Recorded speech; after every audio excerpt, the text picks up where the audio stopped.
Morning எல்லாருக்கும் இனிய காலை வணக்கம்.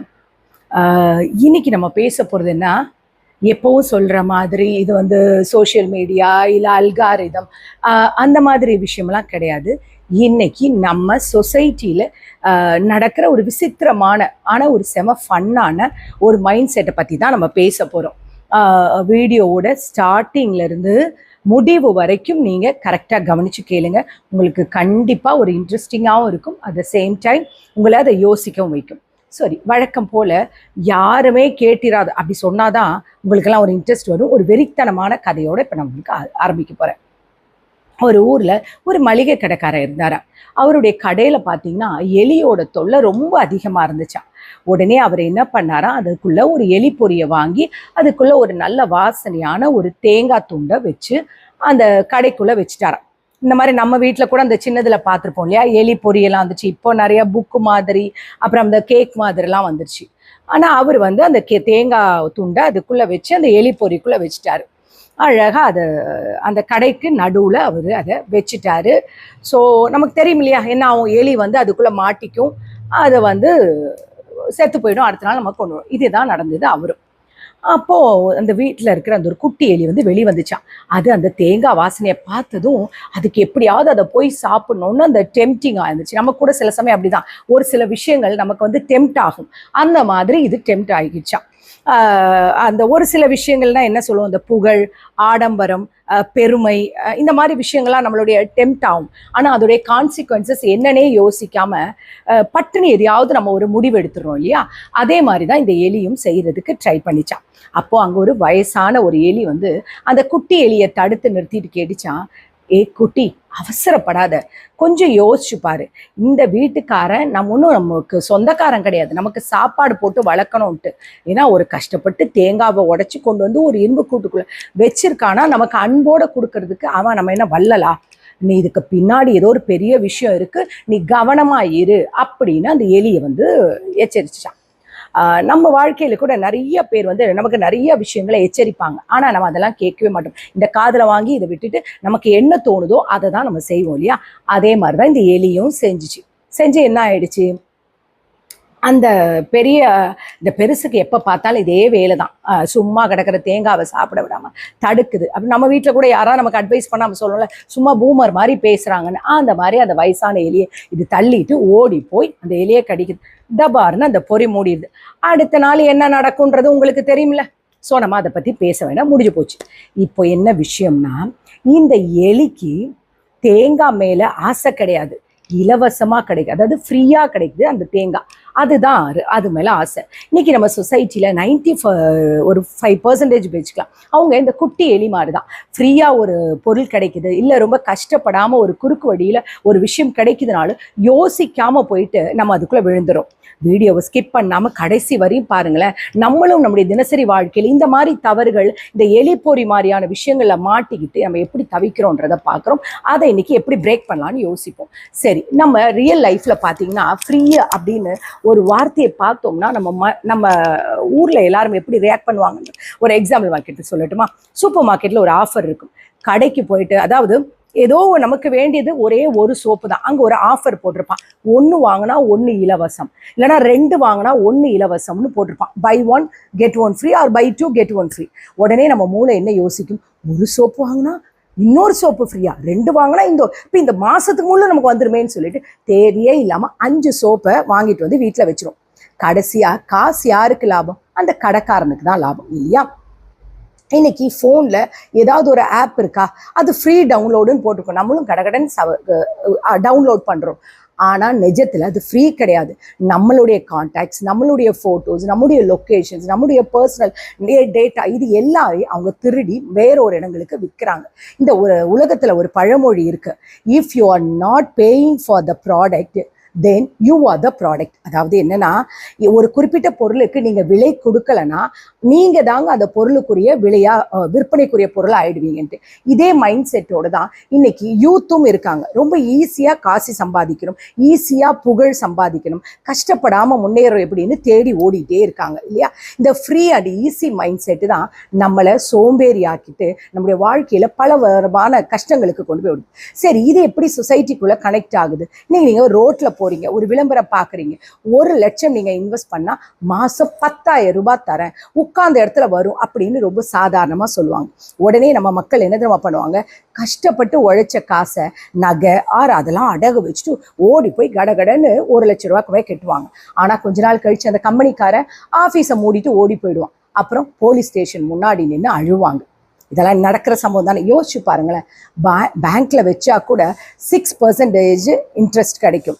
ஆனா இவன் எப்படி 10% ஒரு 10% கொடுப்பான்? அது கூட நமக்கு யோசிக்கிறது இல்லை. ஏன்னா நம்ம இந்த எலிப்பொறி மாதிரி தான். நம்முடைய ஆசையை நான் அந்த கண்ணை நம்ம அறிவை மறைச்சு உழைக்காம காசு வரணும்ன்ற அந்த ஆசை தான். இங்க இருக்கிற 90% அது எப்படி ஆன்லைன் சொல்லுவாங்க மோசடி இல்லை பெட்டிங், இதுக்கெல்லாம் காரணமே நம்முடைய ஆசை தான். அதே மாதிரி தான் இன்னைக்கு இப்போ ஒன்றும் வர வச்சுக்கோங்க, ஒரு எலெக்ஷன் டைம்னு வச்சுக்கோங்களேன், ஓட்டுக்கு காசு வாங்குறாங்க, ஃப்ரீயாக கொடுக்குறாங்கன்னொன்னே ஃப்ரீயாக மிக்சி தராங்கன்னு வாங்கி நம்ம ஏதோ ஓட்டு போட்டுரும். ஆனால் அடுத்த 5 வருஷத்துக்கு ரோட் சரியில்லை, ஹாஸ்பிட்டல் சரியில்லை, அது சரியில்லைன்னு புலம்புறது யாரு? நம்ம தான் புலம்புறோம் இல்லையா? நம்ம வாங்குற அந்த இலவசம் தான் நம்முடைய குழந்தைகளுடைய எதிர்காலத்தின் அந்த எலிப்பொறிக்குள்ள நம்ம மாட்டி வச்சுக்கொன்ற யதார்த்தம் நமக்கு புரிய மாட்டேங்குது. அது நம்ம யோசிக்கிறதும் கிடையாது. சரி, உண்மையான வெற்றிக்கு என்னதான் இருக்கு அப்படின்னு கேமா, உழைப்பு தான் இல்லையா? இன்னைக்கு ஒரு யூத் எப்படி யோசிக்கிறாங்கன்னா, இப்போ ஒன்றுமே இல்லை, இப்போ எடுத்துக்காட்டு நம்ம எக்ஸாம்பிளுக்கு யூடியூப்னு வச்சுப்போம். யூடியூப் வச்ச உடனே எனக்கு வியூஸ் நிறையா வரணும், உடனே ஃபாலோவர்ஸ் வரணும் அப்படி யோசிக்கிறாங்க. பிஸ்னஸ் ஆரம்பித்தா கோடியாக சம்பாதிக்கிறோம் அப்படின்றாங்க. ஏதாவது விதை போட்டால் உடனே பழம் சாப்பிடணும்னு ஆசைப்படுறாங்க. அது இயற்கையோட நியதி கிடையாதுல்ல. முதல்ல ஒரு மரத்தை நட்டால் அது வேர் விட்டு வளர்ந்து அதற்குரிய டைம் வர வரைக்கும் பூவாகி காயாகி அது பழமாகிறதுக்கு எத்தனையோ வருடங்கள் ஆகும். அந்த காத்திருக்கிற டைம் இருக்கு இல்லையா, அந்த பேஷன்ஸ், அதுதான் உங்களுடைய வாழ்க்கையில கேரக்டரை பில்ட் பண்ற டைம்னு சொல்லலாம். அதாவது குறுக்கு வழியில வர பணம், உழைக்காம வர புகழ் எப்பவுமே நிலைக்காது. திடீர்னு லாட்டரியில 1 கோடி ரூபாய் அடிச்சா எவனாவது இன்னைக்கு நல்லா இருக்கானான்னு பாருங்க, கிடையாது. ஏன்னா அந்த காசு எப்படி ஹேண்டில் பண்ணணுன்ற மெச்சூரிட்டி அவங்களுக்கு கண்டிப்பா இருந்திருக்காது. ஆனா 1 ரூபாயிலிருந்து தன்னுடைய சொந்த உழைப்பால தன்னுடைய வேர்வையை சிந்தி ஒரு கோடீஸ்வரனா ஆகிற ஒரு மனுஷனுக்கு பாருங்க எப்பவுமே தோத்து போக மாட்டான். ஏன்னா அவனுடைய புகழும் எப்பவுமே இருக்கும். ஏன் தெரியுமா? அவன் யாரையும் குறை பேச மாட்டான், அவன் யாரையும் தரம் தாழ்த்தியோ இல்லை யாரையும் பின்னுக்கு தள்ளியோ அவன் உழைக்க முன்னாடி வரல. அவனுக்கு அந்த பாதையோடைய ரகசியம் தெரியும். ஒவ்வொரு நாளும் டே அண்ட் நைட் அவன் உழைச்சிருப்பான். இன்னைக்கு நான் இந்த வீடியோட கிளைமேக்ஸ்க்கு வந்துட்டோம். நான் சொல்ல போகிற ஒரே ஒரு விஷயம்தான், ரொம்ப எமோஷ்னலான ஆனால் முக்கியமான விஷயம். என்ன தெரியுமா? முதல் போகிற வரை கஷ்டப்படாமல் உழைக்கிற எந்த பாதையும் யாரையும் ஏமாற்றி குறுக்கு வழியில் இலவச பாதை. 2வது பாதை எப்படி தெரியுமா? தினமும் ஹார்ட் ஒர்க் பண்ணிட்டு வேர்வை சிந்தி அவமானம் தாங்கி ஆனால் மெதுவாக நேர்மையான போகிற உழைப்பு பாதை. இதில் நீங்கள் இந்த 2ல் எது சூஸ் பண்ணுவீங்க? நீங்கள் முதல் பாதையை சூஸ் பண்ணீங்கன்னா ஆரம்பத்தில் ஜாலியாக இருக்கும், கையில் காசு இருக்கும், நீங்கள் உங்களுடைய லைஃப் வேறு மாதிரி இருக்கும், ரொம்ப ஈஸியாக புகழ் வரும், பெருமை வரும், எல்லாமே நல்லா இருக்கும், எல்லாரும் நம்மளை ப்ரைஸ் பண்ணுவாங்கன்னு நீங்கள் நினைப்பீங்க, ரொம்ப ஹாப்பியாக இருக்கும், அது ஒரு மாதிரி இருக்கும். ஆனால் நைட்டு படுக்கும்பொழுது உங்களுக்கு நிம்மதியான தூக்கம் வருமா? உங்களுடைய மனசாட்சி உங்களை பார்த்து கேட்கும், நீ சம்பாதிச்ச இந்த பணம் நேர்மையானதா, உன் திறமைக்கு கிடைச்சதா அப்படின்ற ஒரு கேள்வி உங்ககிட்ட கேட்டால் அதுக்கு ஒரு பதில் இருக்குதா? இல்லை தானே? அது மட்டும் கிடையாது. என்னைக்காவது ஒரு நாள் ஒரு பெரிய ப்ராப்ளம்ஸ் வரும்பொழுது அந்த குறுக்கு வழியில நம்ம சம்பாதிச்ச பணமோ இல்லை புகழோ அது நம்மளை நடுத்தெருவில் கொண்டு போய் நிறுத்திடும். உங்களுக்கு கௌரவம், உங்கள் குடும்பத்துடைய நிம்மதி எல்லாம் அந்த எலி பொறியில மாட்டி நொறுங்கி போயிடும்.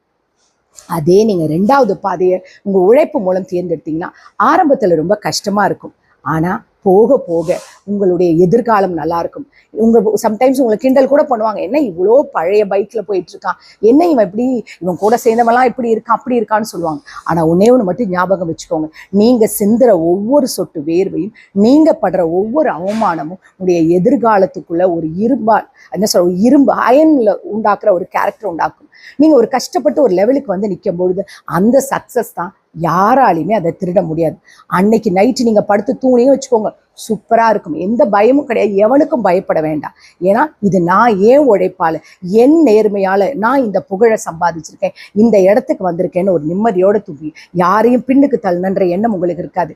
அதுதான் ஒரு மனுஷனுடைய வாழ்க்கையை கிடைக்கக்கூடிய எப்படி சொல்ல ரொம்ப அழகான மகிழ்ச்சி. இப்போ நான் ஒன்று சொல்லட்டுமா? இந்த வாரத்தோட பஞ்ச் டயலாக் என்ன தெரியுமா? No pain, no gain. Stop chasing shortcuts. Be built your own empire. வழியும் இல்லாமல் உழைப்பும் இல்லாமல் வெற்றி தேடாதீங்க. குறுக்கு வழியில் தேடாதீங்க. பெருமையாக ரொம்ப சம்பாதிக்கணுமா, வாழ்க்கையில் உயரணுமா, உங்களை 4 பேர் உயர்வாக பேசணுமா, நீங்கள் ஹார்ட் ஒர்க் பண்ணுங்கள். இன்னொருத்தவங்களை பின்னாடி தள்ளிட்டு தரம் தாழ்த்திட்டு இல்லை அவங்கள பற்றி தவறாக விஷயங்களை தவறாக இதாக நடத்திட்டு இன்னொருத்தவங்களை கேவலமாக்கிட்டு அவங்களுடைய உழைப்பை நீங்கள் பறிச்சுக்கணும்னு நினைக்காதீங்க.